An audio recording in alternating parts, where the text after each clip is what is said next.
Well,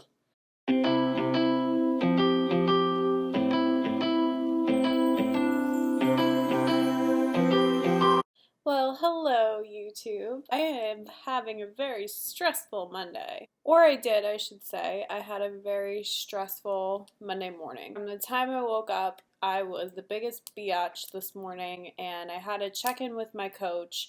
And my boyfriend and I, before we went to bed, we kind of decided we're going to wake up at 6. And because I knew my check-in takes forever to do sometimes, between taking the updated pictures and emailing her and waiting for an email, and I like to foam roll and I like to meal prep if necessary and all this stuff, I just knew that I would take a lot of time. So I set my alarm half hour earlier, which was not respectful to him at all. Something that I should have told him I was doing, because as soon as the alarm went off, he was up. That it just, like, from there was just like a bad morning, because I was tired, he was tired, he had a half hour left to sleep, and it was just like we just woke up like not really talking to each other. It's one of those things where you just realize what you did wrong and you go from there. As soon as we pulled into the gym, I didn't feel good. For whatever reason, my pre-workout wasn't digesting right. So it was like I was sitting in the parking lot, like, feeling sick. I had a feeling I was feeling sick because I knew things between me and him weren't exactly like resolved. Took the bad energy into the gym. I just broke down and gave him a hug and just said, like, I'm sorry. And he's like, no, like, I want to be on the same page. We're a team. Really, like, made me appreciate him and made me realize why I'm with him, because he understands what a relationship means and the 50-50 aspect of it. How if his day is completely off or shitty, like my day is, it's all just about communication and working through things and misunderstandings and just learning from them. I was already really tired. I had been in the car for over 2 hours trying to save gas, so we've been using the same car. I'd offered to drive his sister back to where she needed to be and drive him to work, and I needed to drop off my car to get repaired afterwards. So I just had this massive headache. My food just wasn't digesting, the food I brought with me. I could tell it was just from the stress I was carrying around. It just seems like all these things with my move to Baltimore just kind of kept coming up in my head, and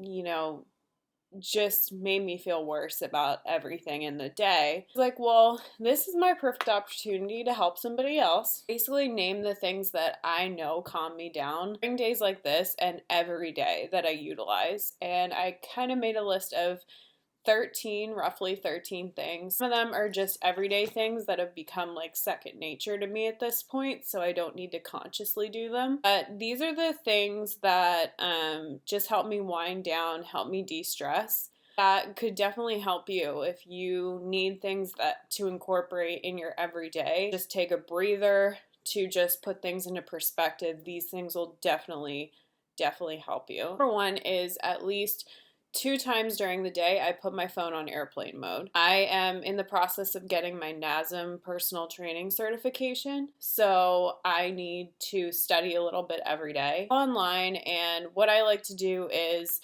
I turn my phone on airplane mode whenever I'm studying, and it really allows me to focus. I don't get any notifications, not even through my Fitbit, which actually has, like, you can get text messages, like, notified and stuff when someone texts you on it. So as soon as you turn on airplane mode, the connection's lost, so it doesn't even remind you with that. Oh, that as soon as I'm done studying, when I'm ready to go on to the next thing I have to do, that the notifications will be there, and that if someone really, really needed me, like it was an emergency, they would call me and leave a voicemail or tell me to call them back. This is something that's really important to me, and I just want to know that at the end of the day, I did put everything I could into it. So yeah, that helps me stay focused. Speaking of studying, I read the chapter, but while I'm reading, I record it on my phone. So what I do is I record whatever reading I have. I do 15 pages every day. I'm sorry for the re-record. I had to re-record this part of my video. By recording myself reading the chapter, so I am a crazy person reading out loud to myself, but hey, who else gets 86s on their midterm like a... So it must be working. I am able to listen to these when I go on my walks at night. That is number 3. So I love taking walks at night. I get fresh air, it brings clarity to my mind. I just feel awesome. The crisp cold air makes me feel good. It makes me feel refreshed. I hate feeling stuffy and stuck in a house like I can't move and my muscles start tightening and I get really mad and freak out. So I have to force myself to get up, get out the door, get away from my computer, get away from social media, and turn my phone on airplane mode again, re-listen to those notes of the NASM reading from that day. Number 4 is I make a power list of all the things I have to do that day. So number 1 is most important, number 2, second most, you get it. So I go through that list. There's at least 5 things every day. Keep it to 5 so I don't go crazy. And that I have one thing to look forward to at the end of the night that has nothing to do with work. Whether it's a Christmas movie like this time of year, baking, or just spending time with my boyfriend, going somewhere with him when he gets home from work, whatever it is, I'm sure that'll change as my schedule picks up with my full-time job in Baltimore, but we shall see. Number 5, walks at night. Already said that. It's amazing. I don't know if that was number 3 or 5. Guess I wrote it twice because I like it so much. I read 1 Bible verse a day. That is number 5 or 6, whatever.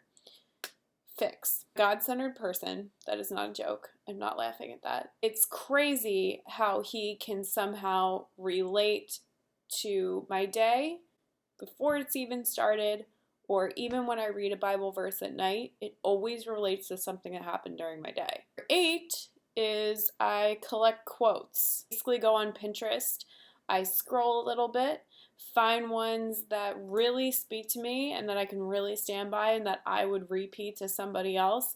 And those are also crazy, the ones that just randomly come up on my Pinterest feed that somehow relate to whatever happened that day. Crazy. Someone's watching me. Swear to God. And 9, clean the clutter. Don't see the table right now because you'd probably turn this off if you did. But my dining room table looks a mess. It has Christmas cards, my NASM textbook, candles, flowers, mail that I haven't opened yet, boyfriend's laptop, my laptop, drawings, like stick figures, things I don't know where they came from. And I try to get 8 hours of sleep every night. Try to just stick to that. I feel amazing when I wake up the next day. My training's on point, my eating's on point. I don't get randomly hungry throughout the day. Nothing. And I don't even know what number I'm on. I need to try to bring clarity to my prep and to my mind and the way that I live now. I track my macros. I track them on my phone. I use Macro Plus or My Macros Plus. It actually saves what foods you eat every day, so all I have to do is click on whatever it is. I do measure my food. That's still a process. I am still willing to do that to get the results I want because I am going to win. And it is not last but not least, I gratitude journal. I have been really bad at it lately, but I need to make time for it, especially if I'm going to make this a public thing that I'm standing by. I will do that for you guys. I will gratitude journal tonight. But I usually do it in my head or I say it out loud to my boyfriend. That, to me, is just kind of like a check off the list. But it does make a difference when you write it down. Notice I like writing down things. I'm talking to you with a pen. These are the things that just totally de-stress me. Pimples from this and just really help me stay focused, help me get ready, get my game face on, whatever you want to call it, and just turn a really crappy day into a great one. 18 weeks out, and this is how I de-stress.